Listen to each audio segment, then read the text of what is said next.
백원의 별동대의 실체는 드러나고 있습니다.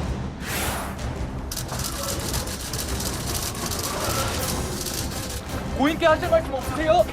유족분들께 하시죠. 유족분들과 어떤 말씀하셨습니까? 별동대 수사관의 극단적 선택의 그 검은 배후를 반드시 밝혀내야 합니다. 검찰은 최근 표적 수사, 선택 수사를 일삼고 있다. 강압 수사를 한다는 의혹 제기가 있었습니다. 어떻게 생각하십니까? 검경 수사권 조정과 공수처 설치를 막겠다는 의도가 아니라면 도무지 설명될 수 없는. 자, 오늘 약간 궁금해하실 것 같은데요. 이달 1일부터 미세먼지 계절관리제가 시행되었습니다. 그 대책의 실효성을 위해 오늘 국무회의에 특별히 박원순 서울시장님, 이재명 경기도지사님, 박남춘 인천시장님, 세 분 광역단체장님이 참석했습니다. 지금 나경원 의원과 원내대표의 역할을 충분히 못하고 있다고 생각합니다. 어렵고 고생을 많이 하시죠. 본인의 최선을 다하고 또 못한다고 생각은 하지 않습니다. 예.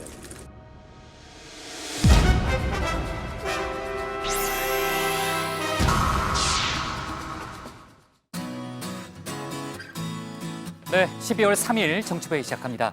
신반장, 문재인 대통령이 오늘 미세먼지 관련한 공무회의를 열었는데 미세먼지 관련한 얘기가 많이 나왔잖아요.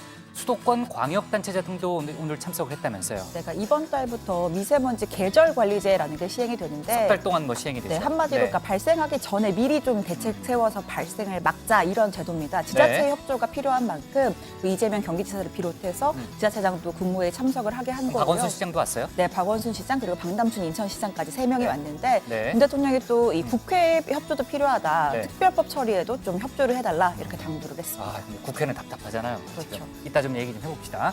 양 반장, 박근혜 전 대통령이 이제 외부병원에 그동안 입원하고 있었잖아요. 입원한 상태였는데 어깨 수술을 받고요.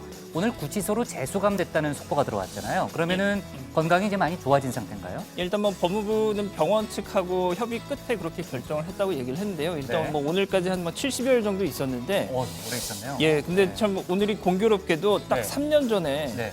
박 전 대통령 탄핵안이 발의된 예, 그렇군요. 12월 3일. 네.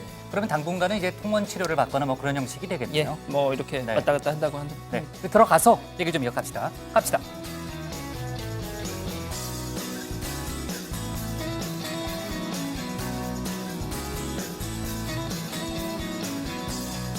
네, 반장들 자리에 앉았으면 정치발을 시작하죠. 선거법 개정안에 이어서 패스트트랙으로 지정된 검찰개혁 법안도 오늘 국회 본회의에 부의됐습니다. 여야 충돌 당연히 초읽기에 들어갔고요. 지난주 한국당이 필리버스터 카드를 갑자기 꺼낸 상황이기 때문에 여야의 전면전이 불가피한 상황입니다. 민주당은 정기국회 종료 전날인 9일을 예산안과 패스트트랙 법안 표결의 마지노선으로 잡고 있고요. 오늘까지 필리버스터 신청을 철회할 것을 한국당에 요구했습니다. 하지만 한국당은 전혀 철회할 분위기가 아니고요. 뒤에 좀 다뤄보겠지만 여러 가지 의혹 사건 관련해서 국정조사 카드까지 주장하고 있습니다. 바른미래당의 중재도 불발로 그치면서 현재 국회 마비 사태는 당분간 계속될 전망입니다. 잠시 후에 신반장 발제 때 이어서 얘기를 해보고요. 백원우 전 민정비서관 밑에서 일했던 검찰 수사관이 극단적 선택을 하는 일이 있었죠. 저희가 어제 자세한 속보를 다뤘는데 검찰이 어제 서초경찰서에 대한 전격 압수수색에 들어갔습니다. 해당 수사관의 휴대전화를 압수를 했고요. 관련해서 이제 경찰이 반발하고 있다 이런 얘기까지 어제 저희가 했었습니다. 오늘 검찰이 대검 디지털 포렌식 센터에서 포렌식 작업을 시작했고요. 경찰 관계자 2명도 그 과정을 참관했다고 합니다. 경찰은 어제 검찰의 압수수색에 대해서 어제도 그랬지만 오늘까지도 불편한 심경을 감추지 않고 있네요. 네. 자, 그리고 북한이 오늘 이태성 외무성 미국 담당 부상 명의의 담화를 냈습니다. 미국의 연말 시한을 다시 한번 강조한 건데요. 다가오는 크리스마스 선물을 무엇으로 선정하는가는 전적으로 미국의 결심에 달려있다 이런 얘기를 했습니다. 뒤에 고반장 발제 때 다뤄보겠지만 김정은 위원장이 다시 또 삼지연 쪽으로 오늘 가는 이제 그런 일이 있었죠. 하여튼 뭐 중대한 결심을 할 때마다 이제 백두산에 가깝게 좀 갔던 적이 있기 때문에 그 내년도 신년사에 어떤 내용이 담길지 상당히 좀 주목받고 있네요. 자, 좋습니다. 오늘 정치부회의는요. 먼저 신반장 발제를 들어보면서 검찰개혁안 부의 등 오늘 국회 상황과 청와대발 뉴스부터 정리해보고요. 하명수사 의혹 관련 속보를 이어서 다루겠습니다. 방위비 협상 등 외교안보 속보도 짚어봅니다. 그럼 먼저 신혜원 반장의 발제부터 시작하겠습니다.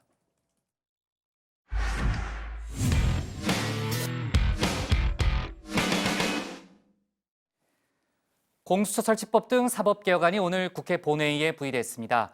이제 패스트트랙 5개 법안 모두 본회의 표결이 가능해졌죠. 민주당은 한국당이 필리버스터를 철회하고 오늘까지 답을 달라고 요구했고 한국당은 필리버스터 권한을 보장하지 않으면 본회의를 열지 못한다는 뜻을 굽히지 않고 있습니다. 신반장 발제에서 국회 상황과 청와대발 뉴스를 함께 정리해 보겠습니다. 네, 공수처 설치를 위시한 사법개혁법안이 오늘 영실기에서 국회 본회의에 자동 부의됐습니다. 이로써 선거법을 포함해 패스트트랙에 올려진 5개 법안 전부가 본회의에서 표결 가능한 상태가 됐습니다. 자, 여기에 더해 53조 규모의 슈퍼 예산안, 또 민식이법을 포함한 각종 민생 법안까지 산적해 있죠. 정기국회 회기는 오는 10일까지입니다. 일주일 남았습니다. 현재까지 중간 정리를 좀 해보면 민주당은 다른 당과 합쳐서 과반을 만들고 이걸로 법안 처리하겠다라는 거고요. 한국당은 패스트트랙 법안이 아예 올라오지 못하게 앞에 걸린 법안들의 필리버스터를 해서 이대로 정기국회를 끝내겠다는 셈법입니다.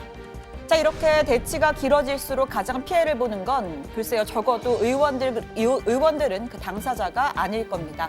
그래서 나온 게 일단 민생 법안만이라도 원포인트로 처리하자는 아이디어인데요. 민주당 이인영 원내대표는 한국당 측에 오늘 저녁까지 원포인트 본회의 답을 달라 이렇게 최후 통첩을 보냈습니다.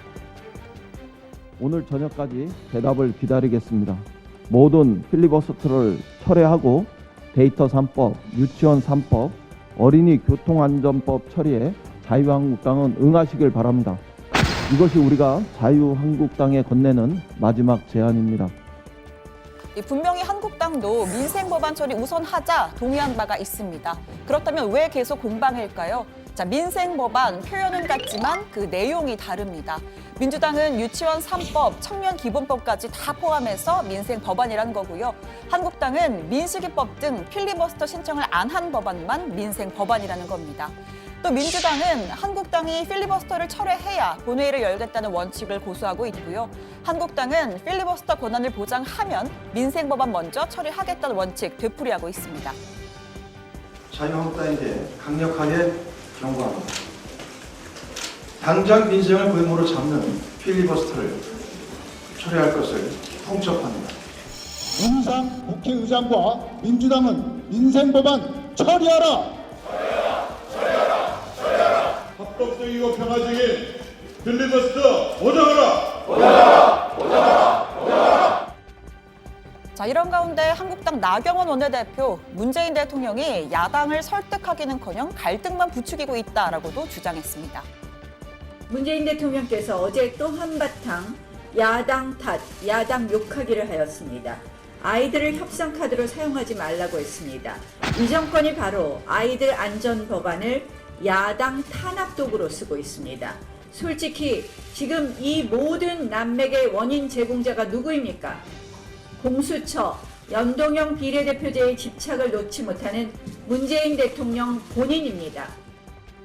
자, 그러자 바른미래당이 또 중재안을 꺼냈습니다.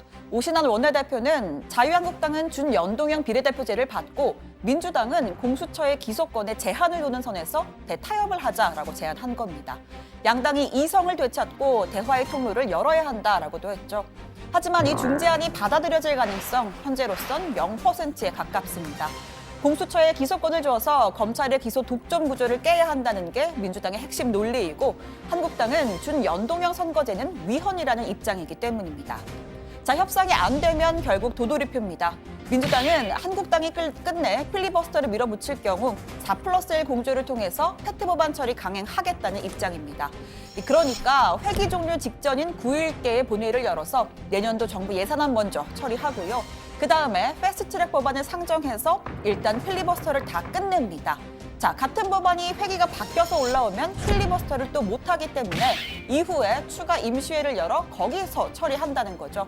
이 소위 쪼개기 전술, 살라미 전술입니다. 다만 임시회 표결에서도 제적위원 과반 출석에 출석위원 과반 찬성인 의결 정족수 채울 수 있을지를 장담하기 어렵고요. 또 민주당 내에서조차 너무 속보이는 전략 아니냐, 정정당당하게 가자라는 의견이 나옵니다. 4+1에 포함된 바른미래당 오신환 원내대표, 국회가 소세지냐 이렇게 비판하기도 했습니다. 자유한국당은 지금 국민들의 비판이 왜 한국당에 쏟아지는지 되돌아보기 바랍니다. 민주당도 마찬가지입니다. 정기국회와 민생법안 처리를 포기하고 하루 이틀짜리 임시회를 반복적으로 열어서 선거법을 통과시키는 살라미 전술을 검토하고 있다는데 국회가 햄 소세지입니까? 자, 이렇게 답답한 국회 상황에 더해서 청와대 하명 수사 의혹과 이 수사를 받던 중 숨진 전직 특감반원을 둘러싼 공방도 치열합니다. 민주당은 검찰을, 야당은 청와대를 겨냥했습니다. 검찰은 최근 검찰이 표적 수사, 선택 수사를 일삼고 있다. 그리고 피의 사실을 유포하고 또 강압 수사 등을 재개하고 있다. 이런 시중의 비난이 다시 서초동 검찰청사를 향하고 또 분노로 비등하고 있다는 점을 명심하기 바랍니다. 신문농단 게이트의 몸통은 청와대입니다. 청와대 대변인 앞세워서 선동하고 물타기 하지 말고 대통령께서 직접 국민 앞에 해명해 주십시오. 조국 사태에서 들불처럼 번졌던 국민 저항이 친문농단 게이트 정국에서는 어느 수준까지 갈지 가늠할 수 없습니다.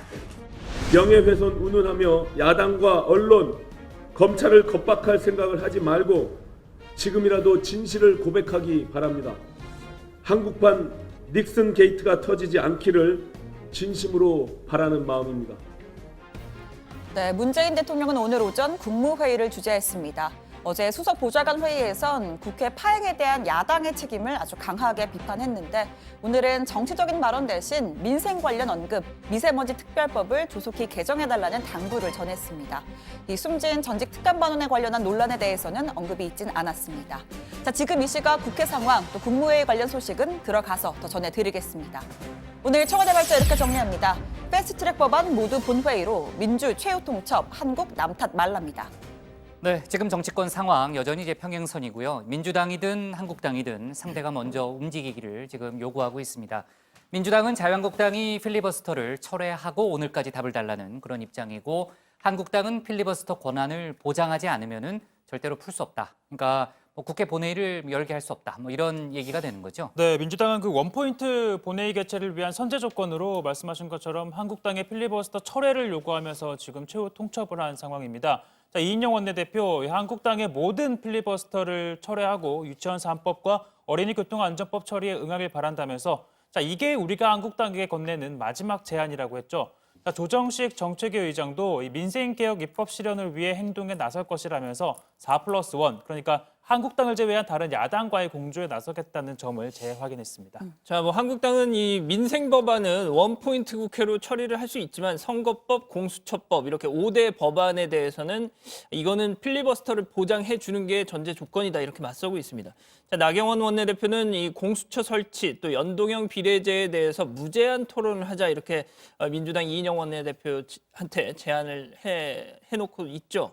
또 지금 대한민국 의회가 민주당과 국회의장의 의회 독재 상황이다 이렇게 진단을 하면서 이 난맥의 원인을 또 문재인 대통령이 제공하고 있다 이렇게도 지적을 했습니다. 야당을 설득해야 할 대통령이 오히려 야당 공격에 앞장서고 있다 이런 주장인 거죠.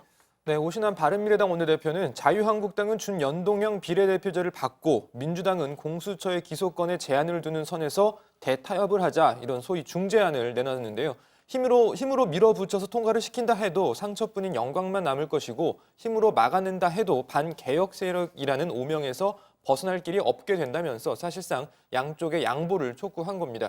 하지만 이 준연동형 비례제와 공수처 기소권은 각 사안의 핵심적인 요소이기 때문에 현재로서는 이 안이 양쪽에게 받아들여지길 가능성은 낮아 보입니다. 네, 신반장, 지금 이제 자유한국당 지도부가 필리버스터를 밀어붙이고는 있지만요. 당 내에서는 과연 필리버스터 전략이 맞는 것이냐 이견이 또 존재한다고요. 네, 뭐 가장 큰 문제가 이 각종 민생 법안이 산적한 상황에서 마냥 이렇게 필리버스터를 뭐 밀어붙이기는 힘들다는 겁니다. 민식이법 관련해서 이 부모님들의 기자회견도 뭐 국회에서 여러 차례 있었고요. 악화된 여론도 또 문제라고 할 수 있습니다. 그런데 또 이 필리버스터를 어떤 이유로든 뭐 중단하거나 포기를 하면 패스트트랙 법안 표결로 이어질 수밖에 없고 그렇게 되면 결국 표 대결이 되는데 자, 민주당 측 인사들은 급한 것은 한국당이다. 결국은 이 표대결에서 민주당이 우세하기 때문에 한국당이 합의안을 내놓을 것으로 본다 이렇게 전망하기도 했는데요. 자, 이런 이유들 때문에 한국당 내부에서 필리버스터에 대한 비판도 나오고 있습니다. 필리버스터를 우리가 쓰기는 써야 되는데 그 시기를 어떻게 할 것이냐는 사실은 좀 의논을 좀 했었어야 되는데 너무 지난번에 이제 1시 40분에 의총을 하고 2시부터 하겠다고 이렇게 해서 그 부분이 이제 워낙 많은 법안에 대해서 필리버스터를 걸어놓고 그런 점들에 대해서 다시 한번 의논해 볼 필요도 있지 않는가 이렇게 생각을 하고 있습니다. 네, 또 역시 뭐 여론과 관련해서 내년도 예산안 빨리 처리해줘야 한다 이런 목소리도 당내에서 있습니다. 내년 총선을 앞두고 지역 예산 확보 등 예산안 협상은 뭐 분리를 해서 임해야 한다는 주장입니다. 네. 뭐 뒤에 이제 그 양반장 발제 때 저희가 다시 한번 얘기해 보겠지만 뒤에 아까 좀 전에 봤던 이제 유기준 의원 같은 경우에는 이번에 그 원내대표에 출마하겠다는 거죠. 예. 네, 내일 출마 선언하겠다는 거죠. 그렇습니다. 네. 자, 청와대 하명 수사 의혹과 수사를 받던 중 숨진 전직 특감 반원을 둘러싼 공방도 역시 정치권에서 치열하게 전개되고 있는데요. 그러니까 민주당은 검찰에 대한 공세를 강화하고 있고 야당은 청와대를 공격하고 있는 그런 형국인 거죠. 네, 뭐 잠시 후 제 발제 때 자세하게 전해드리겠지만 이번 사건으로 뭐 청와대와 검찰, 뭐 경찰과 검찰, 뭐 각계각층에서 지금 뭐 갈등이 뭐 벌어지고 있는데 우선 민주당 이인영 원내대표 같은 경우에는 이번 사망과 관련해서 검찰 수사팀에 강압 수사가 있었는지 또 법무부의 특별 감찰 실시를 강력히 촉구한다라고 요구했습니다. 자, 그러면서 패스트트랙 수사 관련해서 이 검찰과 자유한국당의 뒷거래 의혹을 제기하기도 했는데요. 이 검찰은 유독 왜 한국당 앞에만 서면 작아지냐면서 수사가 검찰로 이관된 지 85일이 지났는데 한국당 60명 의원 중 수사를 받은 사람은 이 나경원 원내대표와 엄영수 전 의원 딱 2명뿐이다라고 지적했습니다. 나머지 58명 의원은 언제 수사하겠다는 건지 검찰은 이런 방구가 없습니다. 함흥차사도 이런 함흥차사가 없습니다. 윤석열 검찰총장은 10월 17일 국정감사에서 결과로 말씀드리겠다고 했습니다. 그 말을 한 지도 벌써 48일이 지났습니다.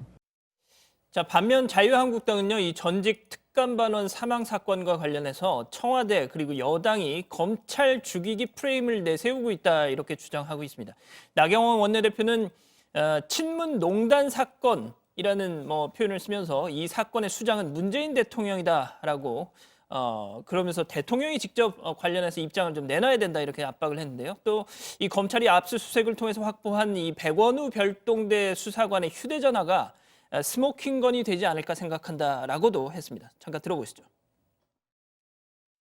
공수처가 생겼으면 바로 모 수사관의 휴대전화를 뺏어가 증거인멸을 해버렸을 것이 분명합니다. 별동대 수사관의 사망 경위 공수처가 다 묻고 덮었을 것입니다.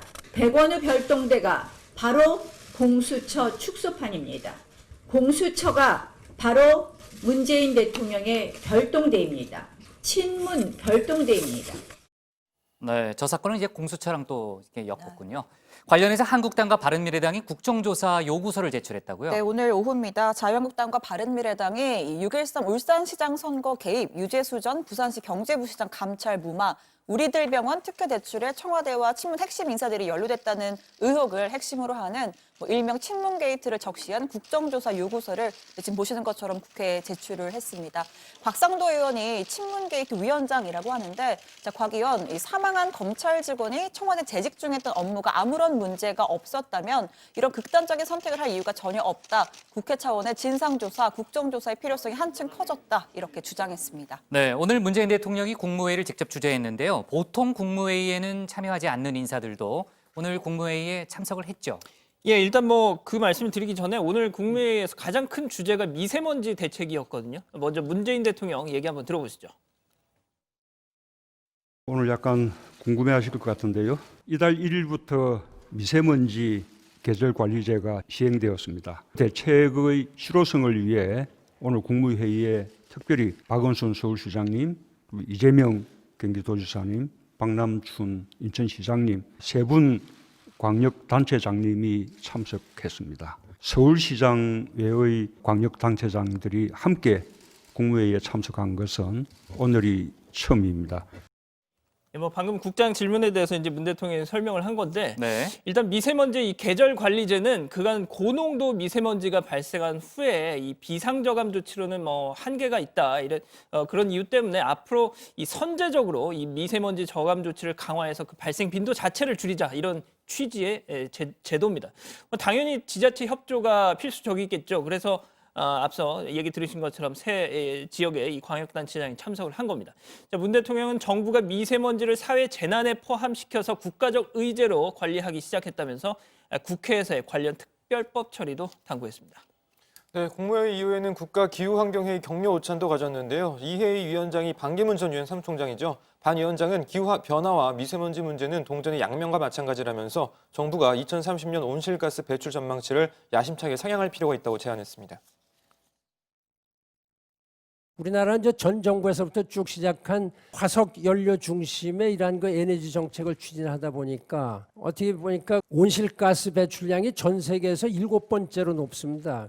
그래서 나쁜 의미로 G7에 들어가 있다 이렇게 얘기도 하고 또 어떻게 보면 한국을 맨 나라와 함께 그 기후 악당이다까지 이렇게 하는 것이 얼마 전까지 있었던 그 오명입니다.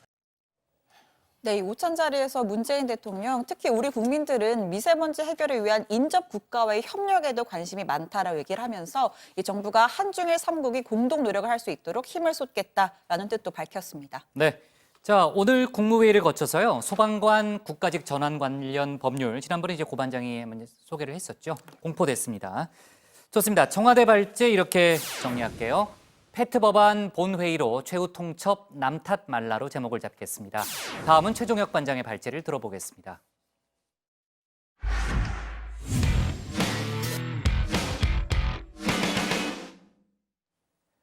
청와대 특감 반원을 지낸 검찰 수사관의 죽음을 놓고 청와대와 여권은 검찰의 강압 수사 의혹을 제기하고 있습니다. 하지만 검찰은 강압은 없었다며 숨진 수사관의 휴대전화를 확보해서 극단적 선택을 한 이유, 또 하명 수사 의혹을 밝히겠다는 입장입니다. 이런 가운데 어제 윤석열 검찰총장이 빈소를 찾은 데 이어서 오늘 김조원 청와대 민정수석과 백원우 전 민정비서관도 빈소를 찾아 조문했습니다. 최 반장 발제에서 관련 속보 자세히 짚어보겠습니다. 청와대 민정비서관실 특감반원을 지낸 검찰 수사관의 사망 배경을 두고 서로 다른 해석이 나오면서 곳곳에서 충돌이 벌어지고 있습니다. 청와대와 검찰, 또 여권과 야권, 그리고 검찰과 경찰에서도 신경전이 펼쳐졌습니다. 자, 검찰은 수사관 A씨가 숨진 지 하루 만에 서초경찰서를 압수수색해 이 고인의 휴대전화 등을 확보했습니다. 자, 곧바로 대검 포렌식센터에 보내 이 분석을 의뢰했는데요. 휴대전화에 담긴 각종 자료와 통화 내역 등을 분석하면 이 극단적인 선택을 하게 된 동기, 또 특감반에서 어떤 활동을 했는지 등도 추적해낼 수 있을 것으로 보고 있습니다. 자, 그러자 경찰이 강하게 반발했는데요. 자, A씨의 사망 사건 자체는 서초경찰서가 담당을 하고 있는데 수사 중인 상황에서 이 경찰서를 압수수색해 검찰이 증거를 가져가는 건 전례가 없다는 겁니다. 경찰은 휴대전화 포렌식 과정에 경찰도 참여하겠다라고 했고, 자, 검찰도 이를 수용해 경찰이 참관한 상태에서 포렌식 작업을 벌이고 있습니다. 필요하다면 우리 국민적 의혹을 해소하기 위해서 압수수색한 핸드폰에 대해 검경이 함께, 즉 경찰과 함께 포렌식 검증을 할 것도 요구합니다. 자, 통상 사건은요, 경찰이 수사를 진행하면 검찰은 지휘를 하거나 아니면 아예 검찰로 넘기라고 하죠. 하지만 이런 이례적인 요구가 나오는 건 이 A 수사관이 숨진 배경에 검찰 책임이 있을 수도 있다는 의혹이 제기된 상황에서 이 검찰이 주도적으로 사망 경위를 밝히겠다는 건 그 신뢰성을 담보할 수 없을 뿐만 아니라 어불성설이라는 지적이 경찰 내에서 나오는 데 따른 것으로 풀이됩니다. 자, 서울중앙지검은요, 고인의 사망 경위에 대해 한 점 의문이 없도록 철저히 규명한다는 방침이라고 밝혔는데요. 자, A씨가 극단적 선택을 한 배경에 특별한 이유가 있을 것으로 보고 수사 중입니다. 특히 백원우 전 비서관 밑에 있던 A 수사관이 하명 수사 의혹이 불거진 김기현 전 울산시장과 관련한 첩보와 또 수사 진행 상황을 직접 챙긴 인물로 지목된 만큼 관련한 의혹도 규명하겠다는 입장입니다. 자, 이에 대해 청와대 적극적으로 반박을 했죠.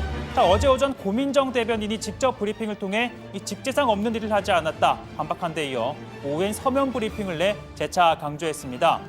자, A씨가 생전 민정수석실 행정관들과 통화한 내용을 공개했는데요. 자, 한 행정관에겐 지난달 첫 검찰 조사를 받기 전 전화를 해서 자, 울산지검에서 날 오라고 한다. 갈 수밖에 없을 것 같다. 그런데 왜 부르는지 모르겠다라고 했다고 합니다.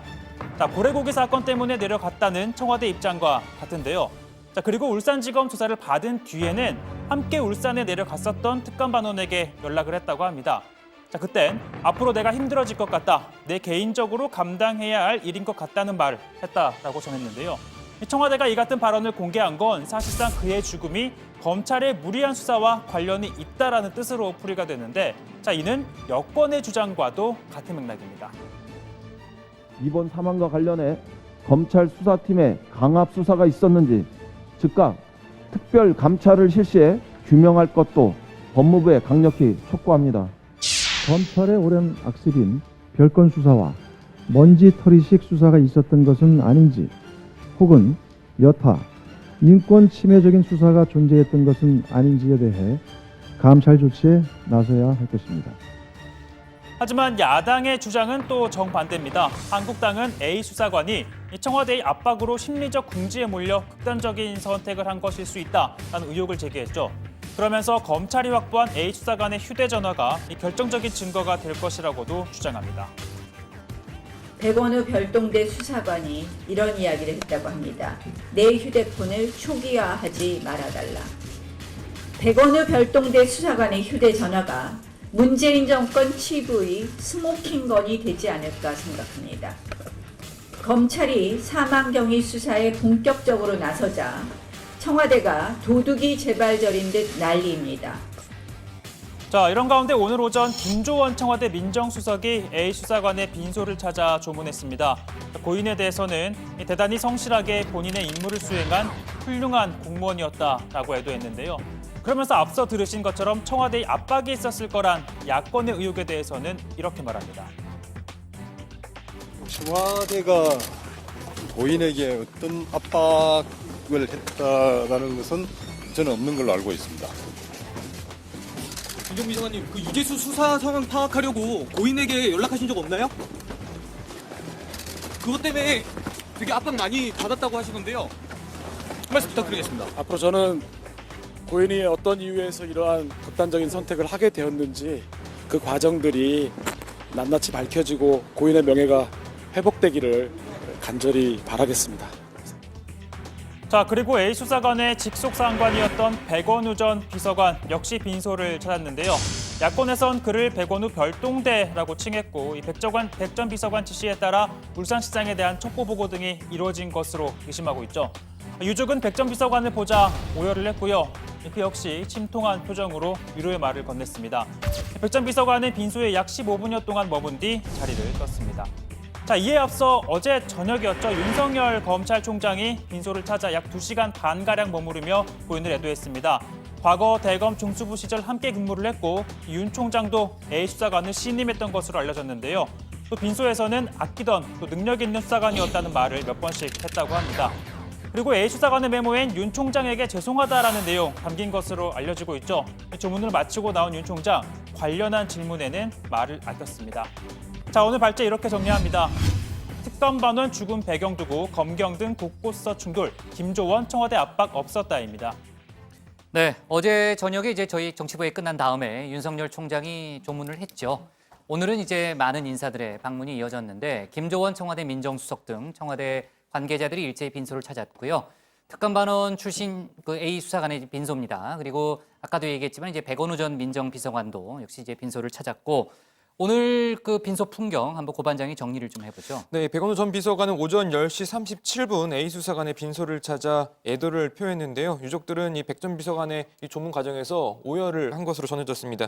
자, 이 백 전 비서관은 유족들에게 위로의 말을 또 건넸다고 합니다. 약 15분 뒤에 장례식장을 빠져나온 백 전 비서관은 김기현 전 울산시장 사건의 첩보 보고서 작성을 지시한 게 맞냐 등의 이 질문에 대해서 아무런 답을 하지 않고 곧바로 자리를 떠났습니다.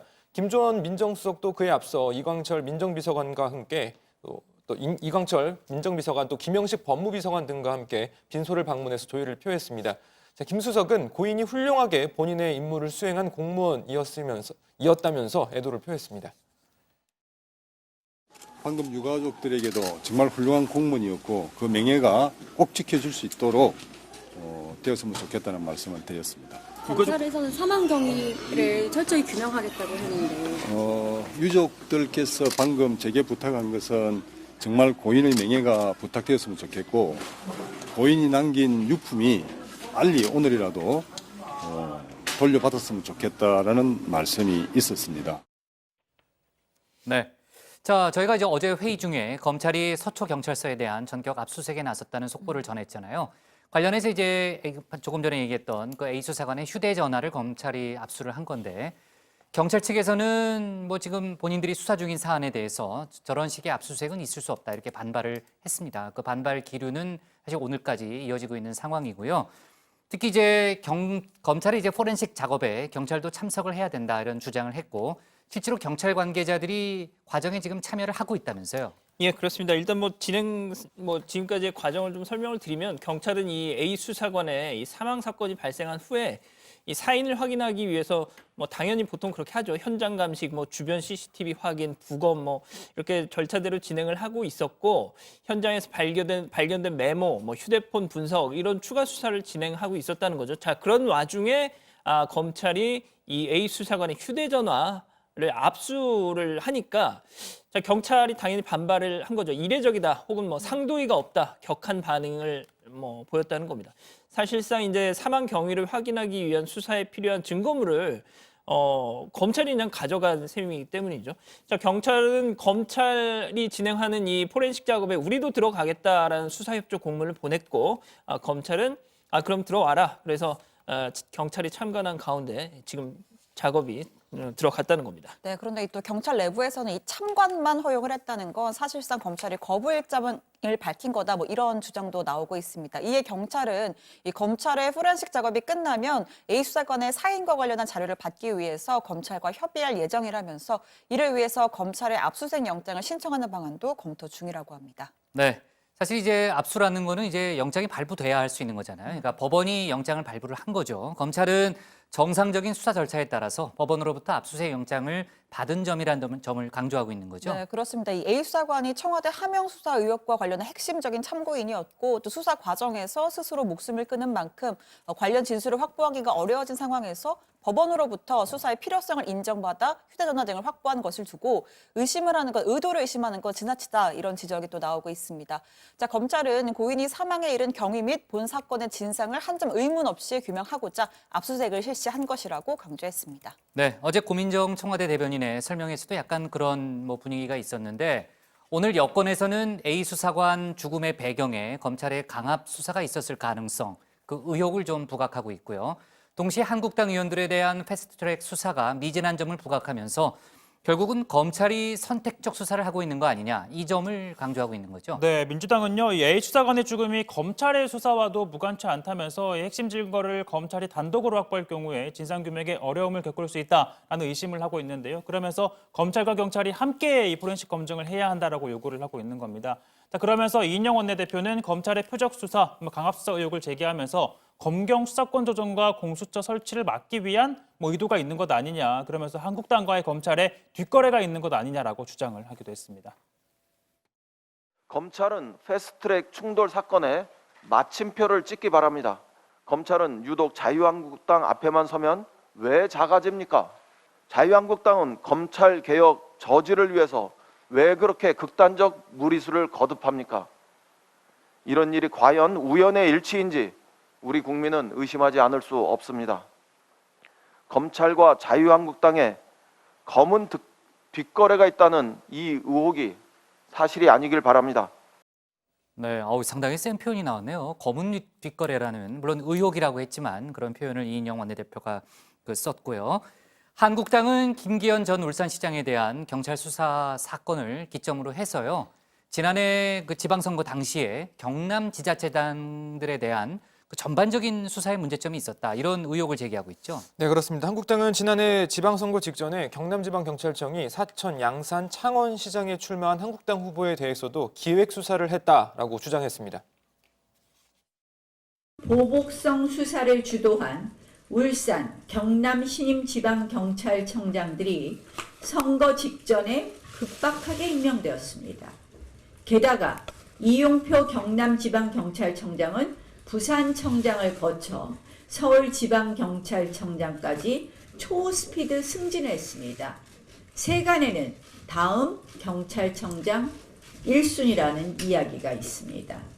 딱 봐도 관건선거 개입과 부정부패의 그림이 그려집니다.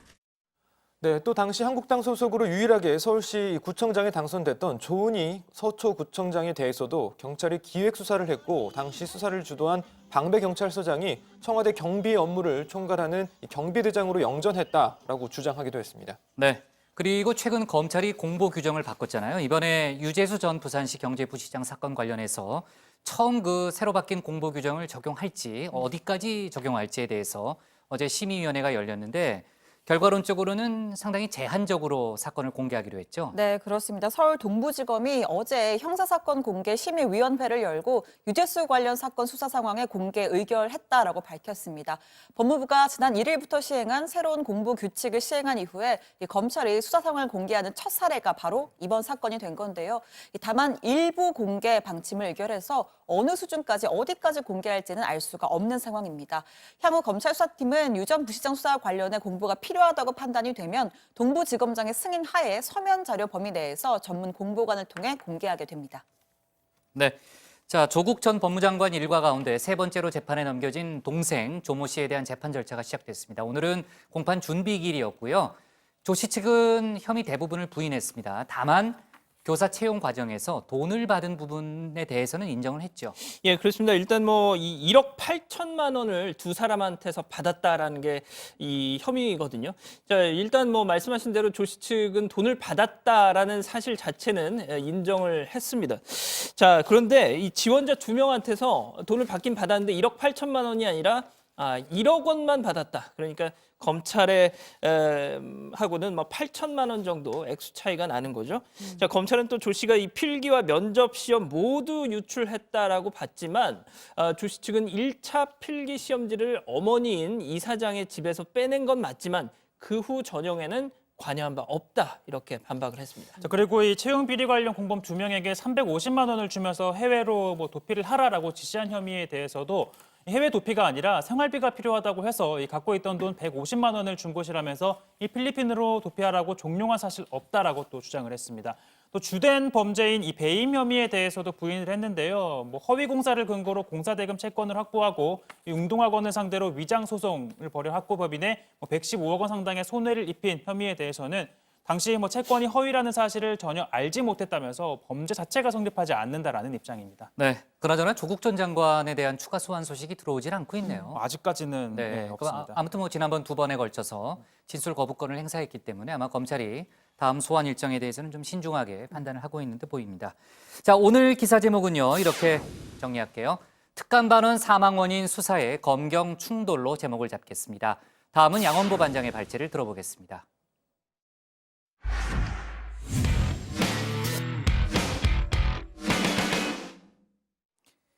단식을 끝내고 어제 당무에 복귀했던 자유한국당 황교안 대표가 곧바로 당직 개편을 단행했습니다. 사무총장, 비서실장까지 모두 초재선 의원 중심으로 진용을 꾸렸죠. 황 대표의 친정 체제가 보다 강화됐다는 평가가 나오는 가운데 일각에서는 쇄신이 아닌 쇄악이라는 부정적인 평가도 돌고 있습니다. 특히 여의도 연구원장직을 맡고 있던 김세연 의원까지 교체되면서 인사를 둘러싼 다양한 논란이 벌어지고 있는데요. 양 반장 발제에서 관련 소식과 다른 정치권 뉴스를 함께 짚어보겠습니다. 예, 그렇습니다. 어제 오후에 이 박맹우 사무총장을 비롯해서 뭐 자유한국당 모든 당직자들이 일괄 사표를 냈다는 소식 전해드렸죠. 보통 이런 거는 당대표한테 힘을 실어주자라는 차원에서 대강 한 2명 정도 바꾸고 다 반려하는 게 보통인데 이 발표된 당직 개편 이 결과를 보니까 중요한 자리를 거의 다 싹 바꿨지 뭡니까? 특히 총선을 앞둔 지금 가장 중요한 그러니까 공천 또 선거 전략을 책임질 이 사무총장 또 전략기획부총장 박완수, 송원석 의원 임명을 한 거죠. 저 사람 이렇게 좀 와닿지는 않으시죠? 예, 솔직히 인지도가 그렇게 높다고는 할 수 없습니다. 두 사람 다 초선 의원입니다. 보통 사무총장 아시다시피 3선 이상 중진들이 하는데 말이죠. 특히나 이 선수에 따른 위계 질서 분위기가 좀 있는 한국당에선 더더욱 그랬는데 자 그런 걸 생각해도 이번에는 상당히 나름 파격적인 시도를 한 겁니다. 이렇게요. 젊은 연령대의 당직자 초재선 의원을 중용하여 당에 활력을 불어넣고자 하였습니다. 소위 측근은 과감하게 배제하였고 자 이렇게 들으신 것처럼 자평은 했는데 정말 그런 건지 한번 자세하게 알아보죠. 자 박완수 신임 사무총장 초선입니다. 그런데 1955년생 64살입니다. 그러니까 3선급 초선인 거죠. 자 그리고 이 친황교안계 핵심 6인방이라고 있었는데 그 중에 한 명이기도 합니다. 측근인 거죠. 자 관심을 모았던 이 김세연 의원 같은 경우에 결국 여의도 연구원장 잘렸습니다. 위원직은 사퇴해도 의원직은 사퇴해도 연구원장직은 못 내놓겠다 이렇게 버텼던 김세연 의원이었죠. 하지만 모든 당직자가 다 일괄 사표를 내니까 자기만 빠질 수는 없잖아요. 그래서 일단 사표를 내긴 했는데 덜컥 수리를 해버린 겁니다. 자 후임으로는요 외부인인 이 성동규 중앙대 교수가 내정이 됐는데 당내 사람도 아니고 당 밖의 사람을 이렇게 내정을 한 거 보면 야 이거 보통 오래전부터 준비된 인사가 아니다라는 거죠. 그래서 이런 얘기까지 김세연이 전해고 이거 친박 친정 체제 아닙니까? 쇄신이 아니라 쇄약입니다. 자 홍준표 전 대표 얘기는 결국 김세연 이 한 명 정리하려고 이 당직 개편한 거 아니냐 이런 건데 자, 홍 전 대표 한 발 더 나갑니다. 황교안 대표의 어제 이 발언 필요하다면 읍참마속 하겠습니다. 그렇습니다. 이걸 그러니까 저희한테 약간 비유를 하자면 정치부회의에서 이 시청률 제고를 위해서라도 국장이 좀 불쌍하긴 하지만 시청자 상담실에서 항의 전화를 맨날 오니까 최 반장을 이제 방송에서 하차시킬 수밖에 없다 이런 얘기인데 자, 홍 전 대표 이렇게 반문합니다. 읍참마속이라 하는데 마속이 도대체 누구요? 이러다 당 망해요. 자, 제갈량은 제일 사랑하는 이 부하장수 마속을 울면서 참수했다는데 황 대표 당신은 도대체 누굴 잘랐다는 거예요? 이런 반문인 거죠. 자, 한 사람만 더 알아보죠. 가장 눈길을 가는 건 이 대변인입니다. 대변인. 예. 박용찬 서울 영등포을 당협위원장인데 배현진 전 대변인하고 한때 같이 이 MBC 메인 뉴스 앵커 보시는 것처럼 저렇게 했었죠. 이 정권 바뀌고 또 MBC 사장 바뀌고 무슨 사내 문제로 정직 처분 받고 하다가 이후에 MBC 나와서 한국당에 저렇게 입당을 했는데 이번에 대변인이 된 겁니다. 자, 큰 변수가 없는 한 영등포을 한국당 후보 공천 받겠죠. 자 그렇게 되면 민주당 현역 의원, 지역구 현역 의원 신경민 의원인데 아시다시피 역시 MBC 메인 뉴스 앵커였죠. 둘이 붙을 겁니다. 자 물론 최근에 재혼 발표한 김민석 전 의원과 민주당 경선에서 승리한다는 가정하에 말이죠. 재밌겠네요. 자 다음 소식 가보겠습니다. 예, 드디어 이 나경원 원내대표 임기 오는 10일까지 이제 카운트다운에 들어갔죠. 자 그런데 오늘 오전에 이 삼선의 강석호 의원 차기 원내대표 출마 선언 기습적으로 했습니다. 사실상 원내대표 이제 그만하고 내려와 하고 질러버린 거죠. 자 출마 선언을 하면서요. 나경원 원내대표 사실상 디스를 했습니다. 이렇게요. 유리한 고지에 올라서서 도 모자랄 판에 협상의 주도권은 고사하고 아무도 손에 얻지 못하는 결과를 만들어내서는 안 될 것입니다. 들으신 것처럼 협상 주도권을 맨날 민주당에 뺏기고 있다 이런 얘기 같은데 자 불의의 일격을 당한 나경원 원내대표 가만히 있을 수 없죠. 마음 같아서는 아 20대 국회 고작 6개월밖에 안 남았는데 무슨 놈의 경선이냐. 그냥 내가 할 테니까 모른 척 좀 해라고 말하고 싶지만 그게 어디 마음대로 될 일입니까? 특히나 이번에 이 원내대표 되면은 공천에도 일부 개입할 여지가 생기는 만큼 그 좋은 거 왜 포기하겠습니까? 자, 기자들 나 원내대표 부쩍 물었습니다. 이렇게요. 분명간에 의원님들의 의견을 모으도록 하도록 하겠습니다. 재신임이 되면 그 다음에는 경선이 없을 것이고요. 재신임이 되지 않는다면 원내대표 경선 절차를 가는 것이 맞다고 생각을 합니다. 자, 바로 내일입니다. 12월 4일. 예, 그렇죠? 내일 의원총회에서 나 원내대표 임기 연장 여부, 연장을 하느냐 마느냐 그 결론을 내린다고 하는데 모르긴 몰라도 말이죠. 지금 이 시각 나 원내대표는 나 원내대표대로 강석호 의원은 강석호 의원대로 아주 그냥 핸드폰이 아주 그냥 뜨겁게 달궈질 정도로 의원들한테 전화를 돌리고 있겠죠. 자, 마지막 소식입니다. 30년 무주택의 한을 풀어주는 듯했던 흑석동 상가 건물 아깝지만 매각을 하고 적게는 수억, 많게는 10수억의 차익이 예상되는 그 돈 기부하겠다 선언했던 김의겸 전 청와대 대변인 오늘 라디오에 나와서요 국민들께 다시 한번 사죄를 했습니다. 자, 기부 결정도 국민들에 대한 그런 송구함 때문이다 말한 거죠. 자, 그런데 역시 관심은 내년 4월 총선이죠. 고향인 전북 군산에 민주당 후보로 나가서 바른미래당 김관영 의원 잡을 거냐 말 거냐 하는 거죠. 당장 야당에서는 그러려고 기부쇼 하는 건 아니냐 했는데 그 질문 나왔습니다. 답은요? 유용한 곳에 제가 쓰임새가 있기를 바라는 마음은 간절한 게 또 사실입니다. 그래요. 네, 그래서 제 주위 분들과 함께 좀 진지하게 상의를 하고 말씀드릴 기회가 있으면 말씀을 드리겠습니다. 뭐 출마할 생각이 전혀 없는 건 아닌 것 같네요. 네, 오늘 준비한 소식은 여기까지입니다. 네, 뭐 예단할 수는 없지만 일단 출마할 의사가 있어는 보이네요. 저 발언으로만 제가 유추해 보면요.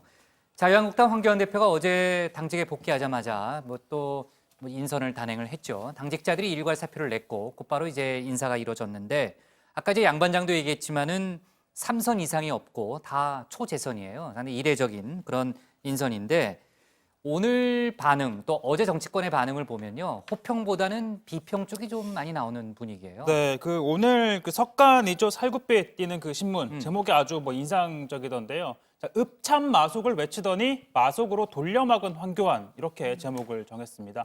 그러니까 측근을 내치겠다라고 공언을 해놓고 오히려 측근들로만 채워 넣었다 이런 얘기인데요. 박완수 사무총장은 대표적인 황교안 사람이고요. 송원석 전략계 부총장도 황교안 대표 총리 시절 기재부 2차관을 지냈습니다. 성동규 여의도 연구원장은 황 대표 당대표 경선 캠프 출신이고요. 박완수 총장과 송원석 부총장 각각 경남 창원 그리고 경북 김천 출신입니다. 네, 아까 홍준표 전 대표 얘기도 했지만 읍참 마속이 아니라 읍참 김세현 아니냐 이런 얘기도 좀 많이들 하던데 홍준표 전 대표가 도대체 이제 마속이 누구냐 이러다 당 망한다라는 그런 입장을 내놨고요. 개인적으로는 박완수 사무총장하고 또 악연이 있다면서요. 이 박완수 의원이 원래 창원시장 출신이잖아요. 맞아요. 2014년 지방선거 때 경남지사에도 도전한 바 있습니다. 그때 현역 지사가 홍준표 전 대표였는데 두 사람 경선을 했습니다. 아무리 당내 경선이라도 과열되면 서로 감정이 상할 수밖에 없겠죠. 문제는 2018년 지방선거였습니다. 그때 홍 전 대표가 개인적으로 원한이 있어도 당선 가능성이 있으면 전략 공천하겠다라고 하면서 이 박 의원에게 경남지사 후보 제안을 했는데 박 의원은 됐거든 하면서 거절했다는 겁니다. 이런 악연 때문에 황 대표가 홍 전 대표 견제 차원에서 박 의원을 일부러 사무총장에 앉힌 것 아니냐 이런 이야기도 있긴 합니다. 네, 실제로 됐거든 이렇게 말한 건 아니죠. 그렇게 말해 거절했다는 의미인 거죠. 예. 네. 자, 내년 총선 출마를 선언한 홍 전 대표 입장에서는요. 박완수 사무총장이 이제 공천 관련한 이제 실무 작업을 맡게 되잖아요. 사무총장이니까 적잖이 신경이 쓰일 수도 있다는 그런 생각도 들고요. 또 눈길이 가는 건 역시 이제 김세현 의원이라고 할 수 있는데 여의도 연구원장직에서 저는 물러날 건가 정말 그렇게 생각했는데 정말 이루어졌네요. 예, 그러니까 약간 이 상황이 눈 뜨고 코 베었다. 네. 이런 말로 좀 그런 말이 좀 나오잖아요. 예, 할 수 있을 것 같습니다. 그러니까 이게 불출마 선언을 했잖아요. 하면서도 이 특정 세력이 공천에 개입할 여지를 차단하기 위해서 내가 이 여의도 연구원장직만큼은 내놓지 않겠다. 그러니까 이 여의도 연구원에서 총선 이 공천 뭡니까 여론조사를 하니까 내가 그거 공정하게 관리하기 위해서 이거 내려놓지 못하겠다 이렇게 했던 김 의원이었는데 자 당직자 일괄 사퇴 과정에서 하다가 그냥 교체를 당한 겁니다. 예, 본인이 사표를 내서 이렇게 된 거니까 어디 뭐 하소연할 데도 없는 거죠, 지금 그렇죠. 상황이. 뭐 사표를 내긴 낸 거니까. 그렇죠. 네. 이게 그냥 갑자기 결정된 게 아닌 듯 보이는 것이 앞서도 제가 말씀드렸지만 신임 여의도 연구원장이 외부 사람이라는 점에서 그렇습니다. 이 총선 공천 여론조사를 담당할 연구원장 자리 황교안 대표 입장에서는 절대 내 사람이 아니면 안 된다라는 걸 이번에 보여줬다 이런 평가도 나오더라고요. 네. 잠깐만 지금 속보가 하나 나왔는데요. 자유한국당이 나경원 원내대표가 임기 연장을 안 하기로 했다. 뭐 이런 속보가 떴는데 더 자세한 설명은 없어요. 조금 알아봐요. 양 반장이.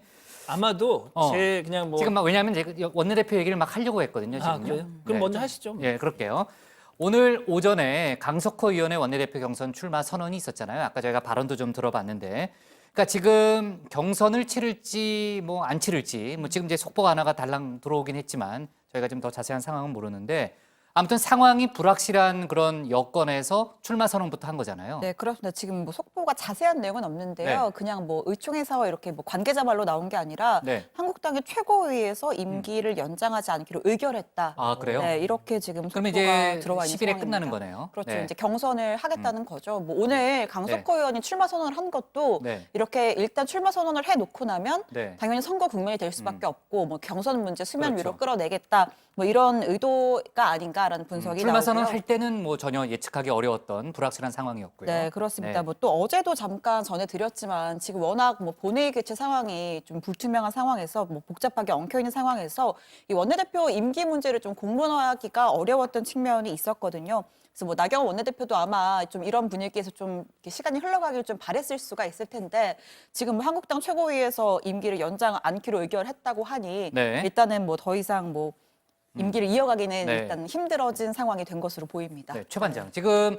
뭐 결과적으로 이제 나경원 원내대표 임기가 연장하지 않는 것으로 결론이 난 분위기라고 하는데 원내대표 임기를 연장해야 된다는 쪽과 아니다, 중단해야 한다는 쪽의 논리가 각각 어떤 거였어요? 일단은 뭐 새로운 원내대표를 뽑아야 한다라는 쪽 입장에서는 홍준표 전 대표의 주장처럼 이 공수처를 내주더라도 선거법 개정은 맞는 시기에, 그러니까 현재의 국회 정국을 좀 돌파하기 위해서는 뭐 새로운 좀 이런 원내대표 협상권을 가진 사람이 나와야 한다라는 이런 주장이 나오고 있는 거고요. 그렇지 않으면 뭐 둘 다 잃어버린다 뭐 이런 뭐 상황이 최악의 상황이 올 수 있다라는 점을 우려했던 겁니다.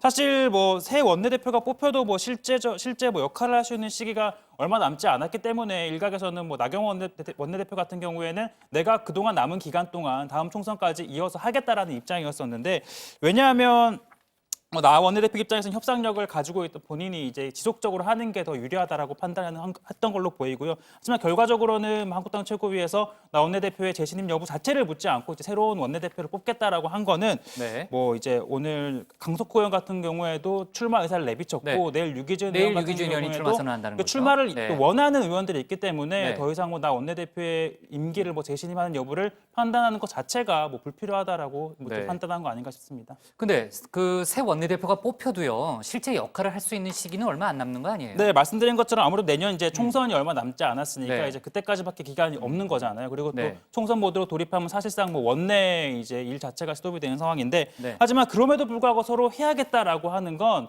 바로 방금 말씀드린 이 총선과 관련된 것 때문입니다. 이 총선 공천권을 행사할 수 있기 때문인데요. 평상시 뭐 임기 1년짜리 원내대표보다 6개월짜리라고 하더라도 총선 때 하는 게 더 수지에 맞는다라는 뭐 이런 계산이 깔린 걸로 보입니다. 지금 네. 또 최고위에서 결정을 했다는 게 또 의미가 있는 것 같은데 어쨌든 뭐 최고위에서 뭐 표결을 했을 수도 있겠지만 당 대표의 의사가 굉장히 그렇겠네요. 중요하잖아요. 지금 네. 뭐 황교안 대표가 뭐 당직 같은 경우에는 뭐 읍참마속이 아니라 마속을 했다 네, 이런 네, 뭐 네. 비판도 나오고 있는데 네. 그 황교안 대표가 사실 그 한국당 내에서 나경원 원내대표의 그 연임을 좀 원치 않는 네. 쪽에 무게를 싣고 있다 이런 얘기들이 사실 네. 있었습니다. 전에 우리가 그래서 좀 아주 미묘한 신경전 좀 다뤘던 기억도 나고요. 그때 뭐 그 어. 뭡니까 그 가산점 맞아요. 이 문제를 놓고 예. 서로 얘기가 많이 달랐었잖아요. 맞아요. 그래서 적당히 봉합됐잖아요. 예. 그때 논란은 컸는데. 그래서 두 네. 사람 사이가 뭐 네. 원만하지 않다 이런 신반장이 얘기가 지금 얘기하고 있는데 우리가 지금 컷한 거 아니에요? 죄송합니다. 그래서 왜 양반장하고 얘기하고 하려고 있지? 했던 이야기입니다. 아 그래요? 네, 좋습니다. 어깨 수술을 위해서 서울 성모병원에 입원했던 박근혜 전 대통령이 오늘 오후에 다시 이제 구치소에 수감이 됐습니다. 78일 만이죠, 고반장. 그렇습니다. 오늘 오후 1시 45분 환자복을 입은 박 전 대통령은 이 안경과 마스크를 착용한 채 호송차에 올랐습니다. 박 전 대통령이 탄 이 법무부 소속 승합차가 서울 성모병원 지하 주차장을 빠져나가서 서울구치소로 향하는 도중에 조원진 우리공화당 대표 등 이 10여 명의 지지자들이 모여서 박 전 대통령을 배웅하기도 했는데요. 각하님 건강하십시오, 힘내십시오 이런 응원 구호를 외치기도 했습니다. 자, 일단 법무부는 박 전 대통령 치료에 최선을 다했지만 어깨 상태가 호전되지 않았다면서 수술과 입원 치료를 결정했다라는 겁니다. 자, 그래서 서울구치소 복귀 뒤에는 통원 치료를 받는다는 거죠. 네, 그동안 이제 일각에서는 특혜 아니냐 이런 지적이 끊이지 않았죠, 심판장. 네, 왜냐하면 이 가결수는 아무리 위중한 경우라도 기결수요. 기결수는 네. 아무리 위중한 경우라도 죄송합니다. 형 네. 집행정지 처분이 아닌 이상 네. 죄송합니다. 민망하네요. 최 반장이 얘기하면 안 될까요? 발음을 잘못했는데. 네, 기결수 같은 경우에는 아무리 위중한 경우라고 하더라도 형 집행정지 처분이 아닌 이상 외부 치료는 최대한 한 달을 넘기지 않습니다. 하지만 박 전 대통령에게만 이를 허가해서 좀 특혜 논란이 일었던 건데요. 하지만 법무부는 그동안 입원 기한을 제한하는 규정은 따로 없다라면서 문제가 없다는 입장이었습니다. 하지만 2달을 넘기면서 또 이렇게 장기화되자 최근 복귀 가능성 시점을 검토하겠다라고 했었고요. 복귀 절차에 자꾸 착수를 했던 겁니다. 한편 우리공화당 또 오는 25일이면 박근혜 전 대통령 수감 1000일이 된다라면서 어제 석방 탄원서를 내기도 했습니다. 네, 심판장이 한번 웃음이 터지면 1분은 걸려요. 좀 가라앉는데. 근데 제가 좀 궁금한 게 네. 최 반장은 왜 자기 그냥 아무거나 막 질문해도 다 저렇게 청산 뉴스죠? 최 반장이요? 예. 최 반장이 밤에 집에 안 가고요. 뭘 계속 공부하더라고요. 그래서 국장이 읍참마속을 하지 않는 이유가 있습니다. 저는 끝까지 자, 빨리 정리하면 안 될까요? 진행하시죠. 네, 정리할게요. 예, 고 반장 기다리고 있어요. 정리하겠습니다. 한국당 나경원 원내대표 임기 연장 안하기로로 제목을 잡겠습니다. 다음은 고석승 반장의 발제를 들어보겠습니다.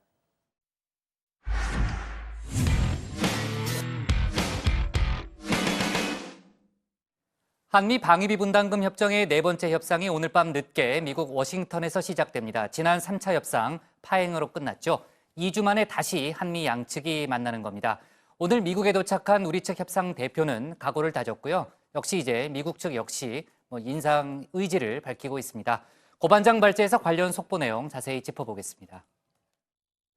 먼저 미국 측에서 자리를 뜨는 상황이 있었습니다만은 어떤 경우에도 저희는 한미 간의 동맹 강화나 연합 방위 능력 강화를 위해서 노력해 나가는 협상이 되도록 하겠습니다.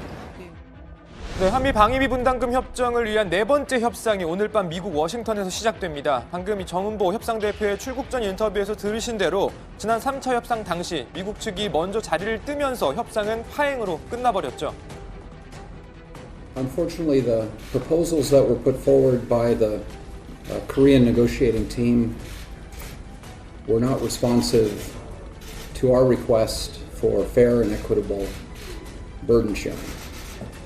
As a result, we cut short our participation in the talks today in order to give the Korean side some time to reconsider. 그리고 시간이 흘러 한미 양국 오늘 밤 다시 마주 앉게 됐습니다. 그동안 비공식 접촉도 계속 해왔던 것으로 알려졌는데요. 오늘 미국에 도착한 정은보 협상 대표, 한미 동맹 강화를 위한 결론을 낼 수 있게 노력하겠다는 각오를 밝혔습니다. 서로가 수용 가능한 결과를 얻어낼 수 있도록 서로가 조금씩 양보해 가면서 최종적으로 두 나라에게 다 이득이 될 수 있는, 그리고 한미동이 강화될 수 있는 쪽으로 결론이 날 수 있도록 노력해 나가도록 하겠습니다. 정경주 국방부 장관도 오늘 미국 디펜스 뉴스 기고문을 통해서 같은 입장을 밝혔습니다. 방위비 분담금 협상도 굳건한 신뢰를 바탕으로 합리적이고 공평한 수준에서 한미가 함께 이기는 결과를 도출할 것입니다. 지난 70년 동안 우리 모두에게 한미 동맹 정신은 뿌리 깊게 내렸고 이는 무슨 일이 있어도 변함없을 것입니다. 하지만 상황이 녹록치 않습니다. 모두가 잘 알고 있듯 미국이 너무 무리한 요구를 하고 있고 또 아직 요구를 접을 기미도 보이지 않고 있기 때문입니다. 데이비드 스티렐 미국 국무부 동아시아 태평양 담당 차관보는 어제 한 포럼에서 이런 말을 내놨습니다. Their capabilities, grow exponentially, And I see opportunities for further cooperation and ability to use their capabilities as well as ours in a cooperative way. 자, 그리고 저 멀리 영국 런던에서 또 하나의 악재라면 악재가 될 수 있는 상황이 벌어지고 있습니다. 런던에서 오늘부터 북대서양 조약기구 나토 정상회의가 열리는데요. 트럼프 대통령 런던으로 떠나기 전 이런 트위터 글을 남겼습니다. 자, 미국을 대표해 미국인을 위해 열심히 싸우러 유럽으로 간다. 자, 동맹국가의 정상회의를 참석하기 위해 떠나기 직전 남기는 글치고는 좀 이해가 안 되는데요. 자, 트럼프 대통령의 설명을 들어보시죠. I'm going to London to NATO. We're fighting for the American people. It has not been a fair situation for us because we pay far too much. Now we're going to London and it'll be NATO and we're meeting with a lot of countries and they're going to have to do a little more burden sharing. 자, 상황이 짐작되시죠? 북대서양 조약기구에서의 유럽 회원국 방위비 분담금을 늘리고 미국의 부담을 줄이겠다는 겁니다. 그리고 실제로 미국이 이겼다는 평가입니다. 나토 회원국들이 전체 방위비를 늘리고 동시에 미국의 운영비 분담 비율은 낮추기로 했습니다. 당연히 다른 회원국의 분담 규모가 늘어나게 되는 겁니다. 올해로 창설 70주년을 맞은 나토가 트럼프에 의해 붕괴 위기에 몰렸다, 이런 평가가 곳곳에서 나오고 있습니다. 트럼프 대통령은 취임 이후 여러 차례 나토 회원국의 분담금 증액을 요구하면서 나토를 탈퇴할 수도 있다라는 뜻을 밝히기도 했습니다. 자, 나토를 향한 트럼프의 압박, 그리고 나토의 방위비 증액, 한미 방위비 분담금 협정 이 협의 과정에서 우리 측의 부담으로 작용할 가능성이 크다는 평가가 나오고 있습니다. 미국이 나토 사례를 들고 나오면서 우리 측을 더욱 압박할 가능성이 있기 때문입니다.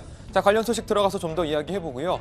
미국뿐만 아니라 중국과 일본과의 관계도 이런저런 변곡점을 맞는 모양새입니다. 당장 내일 중국 왕이 외교부장이 우리나라를 찾습니다. 사드 사태 이후 첫 방문입니다. 강경화 외교부 장관의 초청으로 찾는 건데, 자, 시진핑 주석의 방한 관련 논의, 또 사드 사태 이후 후속 조치 관련 논의가 이어질 것으로 보입니다. 또 이 미국과 중국 간의 갈등 구도 속에서의 방안인 만큼 관련 언급이 있을지도 주목이 됩니다. 또 하나 더 있습니다. 주한 일본 대사가 오늘 새로 부임했습니다. 도미타 고지 신임 대사는 주로 이 미국 관련 업무를 주로 담당했던 미국 통으로 알려져 있는데요. 주한 일본 대사관에서도 참사관과 군사로 근무한 경험이 있다고 합니다. 도미타 신임 대사의 장인, 바로 일본에서 극우 소설가로 이름을 떨쳤던 미시마 유키오인데요. 자, 신임 대사 부임이 한일 관계에 어떤 영향을 줄지도 지켜봐야겠습니다. 자, 들어가서 다른 소식도 더 이야기해보겠습니다. 오늘 발제 이렇게 정리합니다. 방위비 분담금 협상 재개, 한미 간 이견 여전. 네, 오늘 밤부터 이제 방위비 분담금 협상이 다시 시작이 됩니다. 미국 대표하고 마주 앉게 되는데요. 우리 측 대표는 기존 틀 안에서 협상이 이루어져야 한다는 점을 다시 한번 강조했죠. 예, 한미 방위비 분담금 특별 협정의 틀 안에서 논의돼야 한다는 입장 여전히 갖고 있다, 이렇게 정은보 협상 대표가 얘기를 하면서 기본 틀에 변화가 없도록 하는 게 우리의 입장이다 한 겁니다. 사실 뭐 우리 정부 입장이죠. 네 번째 협상을 앞두고 뭐 항목을 신설해가지고 추가 부담을 지우려는 미국의 요구 수용할 수 없다라는 뜻을 다시 한번 쐐기를 박은 겁니다. 자, 또 합리적이고 이 공평한 분담을 언급을 한 뒤에 최종적으로는 한미 동맹 연합 방위 태세 강화에 기여하는 협상이 돼야 한다는 것이 가장 중요한 원칙이다라고도 했습니다. 네, 근데 지금 미국의 입장은 전혀 바뀐 게 아닌 듯, 없는 듯 보이고요. 오히려 공세를 더 강화하는 분위기 아닙니까? 네, 지난번 3차 협상도 사실 뭐 한미 양국이 각자의 입장을 재차 설명하는 과정에서 미국이 의도적으로 자리를 일찍 떠나버리는 바람에 파행으로 끝난 건데요. 그 이후에 미국 입장 뭐 역시 크게 달라진 게 없습니다. 되려 이 세 번째 협상 파행 이후에 미국 주요 인사들은 연이어 한국의 방위비 분담금 인상이 당연하다는 주장을 내놨습니다. 마크 에스퍼 미국 국방부 장관은 세 번째 협상 파행 직후에 한국은 부자 나라이고 더 많은 기여를 해야 한다라고 주장한 바 있고요. 자, 스티븐 비건 국무부 부장관 지명자도 미국 상원 외교위 인준 청문회에서 한국은 우리의 가장 중요한 동맹 파트너 중 하나이지만 누군가 무임승차가 된다는 의미는 아니라고 말한 바 있습니다. 자, 그리고 데이비드 스트웰 국무부 동아시아 태평양 담당 차관보도 어제 한 포럼에서요. 한국과 일본의 능력이 기하급수적으로 성장을 했고 더 많은 협력 기회가 있을 것으로 본다라고 말했습니다. 방위비 분담금 인상을 강조한 거고요. 스티럴 차관보는 안보 환경 변화에 따라 부유한 동맹국의 역할도 달라져야 한다라는 도널드 트럼프 대통령의 입장을 거듭 강조하면서 압박 수위를 높였는데요. 트럼프 대통령이 안보 환경이 바뀌었고 미국의 파트너들도 더 부유해졌다라고 여긴다면서 이 공동의 안보 이익뿐만 아니라 그들 자신의 안보도 더 챙겨야 하며 투자를 해야 한다는 입장이다라고 강조했습니다. 네, 지금 이제 미국 내에서도 트럼프 대통령의 일방주의적 외교에 대한 지적, 논란이 벌어지고 있고요. 특히 동맹에 대한 압박을 중단하라는 목소리가 나오고 있죠. 네, 미국 내 싱크탱크, 언론 그리고 의회를 중심으로 우려의 목소리가 이어지고 있는 건데요. 자, 뉴욕타임스는 지난달 22일 한국에 대한 트럼프의 lose-lose, 그러니까 모두가 지는 제안이라는 사설에서 이 주한미군과 같은 부대를 미국 내에서 운영을 하면 훨씬 더 많은 비용이 든다. 주한미군은 미국에서 수행할 수 없는 실전 훈련을 할 기회를 한국에서 얻고 있는 것이다. 이렇게 말했습니다. 외교적인 측면으로 접근한 분석도 많았는데 미국 외교협회의 스콧 스나이더 선임 연구원은 이 방위비 분담금 협상 파행 등 고조되는 긴장이 북핵 협상 또 대중국 정책 등 아시아 태평양 지역에서 미국이 이끄는 동맹 구조에 대한 신뢰에 영향을 미칠 수 있다라고 강조했습니다. 이 미국의 싱크탱크 브루킹스 연구소의 마이클 오헨런 선임 연구원이 지난달 20일 더 힐이라는 잡지의 기고한 글에서 보면은 북핵 협상, 동북아 지역의 변동성, 이 최악의 한일 관계 시기에 한미가 이 불필요한 위기를 초래해서는 안 된다 이렇게 말했습니다. 그러니까 한미 동맹의 결속력을 의심하게 하는 불필요한 갈등 자제해야 한다 이런 의미겠죠. 네, 지난달 30일 2020년 이 회계연도 이 국방수권법 법안을 심의 중인 미국 상하원도 우리나라의 분담금 기여를 높게 평가한 바 있습니다. 미국 상원은 한국의 이 상당한 분담금 기여에 대해 높이 평가한다면서 국내 총생산 이 GDP의 약 2.5%인 국방비 지출은 미국 동맹국 중 가장 높은 수준이라고 밝혔습니다. 그러면서 한국은 캠프 험프리스 기지 건설과 같은 직접 비용 분담과 기타 지출 등을 통해서 공동의 안보 강화에 상당한 재정적 기여를 해왔다라고 강조했습니다. 민주당이 다수를 점하고 있는 하원도 관련 법안에서 국방장관에게 이 한국과 일본에 요구할 분담금의 세부 내용을 제출하도록 요구했습니다. 사실상 트럼프 정부 견제에 나선 겁니다. 네, 북한 얘기를 좀 해볼게요. 외무성 부상 명의의 담화문이 오늘 나왔죠, 최반장. 네, 이태성이 외무성 미국 담당 부상 명의의 담화문인데요. 자, 미국에게 제시한 연말 시한부가 하루하루 다가오고 있다면서 이제 남은 것은 미국의 선택이며 다가오는 크리스마스 선물을 무엇으로 선정하는가는 전적으로 미국의 결심에 달려 있다라고 밝혔습니다. 또 지금까지 최대 인내력을 발휘해서 이 선제적으로 취한 중대 조치들을 깨지 않기 위해 모든 노력을 다했다며 이 북미 대화 교착의 책임을 미국으로 돌리기도 했습니다. 그러면서 자, 우리가 지금까지 모든 것을 투명성 있게 공개적으로 진행해 온 것처럼 이제 우리가 해야 할 일에 대해서도 구태여 숨기려 하지 않기에 우리는 연말 시한부가 다가온다는 점을 미국에 다시금 상기시킨다라고 강조했습니다. 제가 제 손을 흔드는 게 화면에 나왔네요. 자, 고반장, 예. 김정은 위원장이 또 백두산을 찾았잖아요. 뭔가 중대 결심을 내놓을 가능성이 있어 보이죠? 그렇습니다. 김정은 위원장이 어제 열린 삼지연군 읍지구 재개발 준공식에 참석을 했는데요. 자, 삼지연군은 아시다시피 백두산이 있는 곳입니다. 김정은 위원장의 이 백두산 방문은 한 달여 사이 벌써 두 번째인데 조선중앙통신은 이번 읍지구 완공이 자력 부강, 자력 번영의 한 길로 도도히 전진하는 조국의 찬란한 내일을 그려준다라고 강조했습니다. 그러니까 이 자력을 강조했다는 점에서 북미 대화, 남북 대화를 중단하고 독자 노선을 걸을 수 있다 이런 뜻을 드러낸 것 아니냐 이런 평가도 나오고 있습니다. 네, 아무튼 정부가 이제 북한에 관해서는 연말 시한이 다가오고 있기 때문에 예의주시하고 있다 이런 입장을 추가로 내놨습니다. 오늘 기사 제목은 이렇게 정리할게요. 방위비 분담금 협상 미국서 2주 만에 재개로 제목을 잡겠습니다.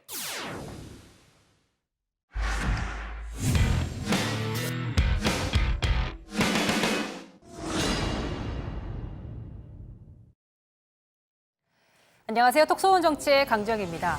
일본 나가사키 현의 하시마섬, 우리에겐 군함도로 더 잘 알려져 있죠. 일제강점기 조선인들을 강제노동에 동원했던 곳으로 일명 지옥도라고 불렸습니다.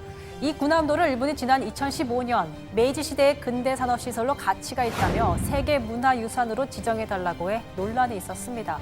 우리 정부가 반대했지만 일부 시설에서 한국인 등에 대한 강제 노역이 있었다는 걸 인정하고 희생자들을 기리는 정보센터를 만들겠다고 해서 세계문화유산으로 등재됐습니다. 그런데 일본 이 약속을 제대로 지키지 않았습니다. 지난 2017년에 제출된 첫 번째 보고서에는 force, 즉 강제라는 단어를 쓰지 않고 일본의 산업을 지원한 많은 수의 한반도 출신자가 있었다고 표현했는데 이번에도 마찬가지였습니다.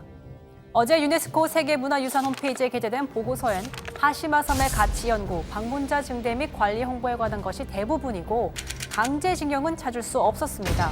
우리 정부 외교부 대변인 논평을 통해 유감을 표명했습니다. 2015년 7월 세계유산위원회가 각 시설의 전체 역사를 알 수 있도록 해석 전략 마련을 권고하였으며 이에 따라 일본 측이 한국인의 강제 노역을 인정하고 희생자를 기리기 위한 조치를 취할 것을 약속했음에도 불구하고 근본 보고서 역시 일본 정부가 상기 관련 이행 내용을 포함하지 않은 데 대해 유감을 표명한다.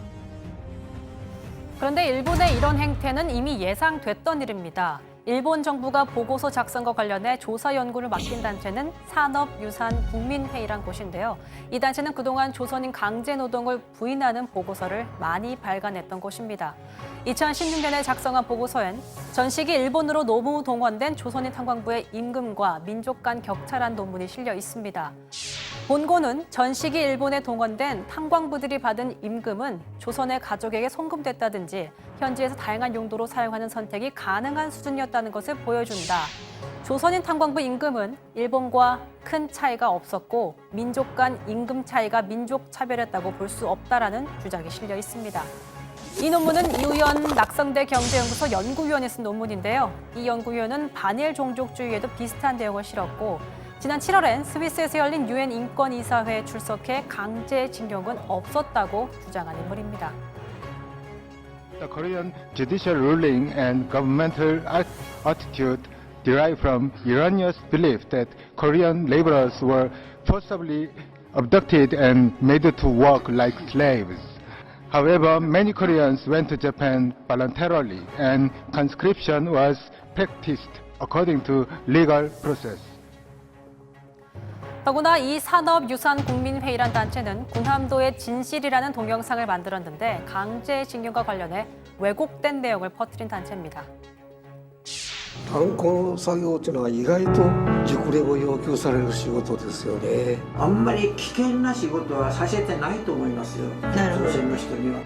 일본 메이지 시대의 산업혁명 유산으로 세계 유산에 등재된 전국 23개의 시설 중에서 나가사키 현의 하시마, 통칭 군함도와 관련하여 잘못된 정보가 세계로 퍼지고 있습니다. 우리 정부 외교적 노력을 통해서 일본 정부가 유네스코한 약속을 이행하도록 더욱 강력하게 요구해야겠고요. 일본의 왜곡 시도에 대해서도 보다 적극적인 대처 필요해 보입니다.